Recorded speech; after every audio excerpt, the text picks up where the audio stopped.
In this video, I'll show how to buy shares of Nordic Halibut AS, listed on Euronext under the ticker NOHAL.OL.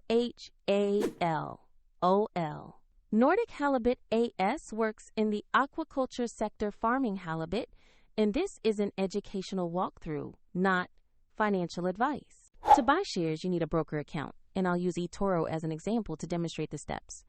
After registering, you must verify your account, typically with an identity document, and add funds before you can place a trade.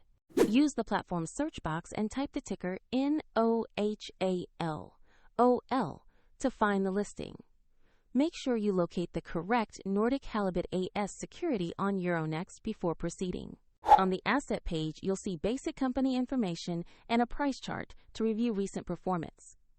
Confirm the company name and ticker to ensure this is the correct share. To invest, click the Trade or Buy button.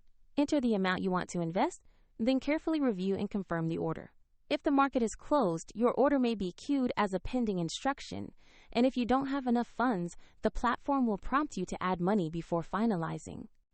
Your new position will appear in your portfolio view once the order executes or is scheduled. Check the video description for a link to eToro if you want to follow the same steps shown here.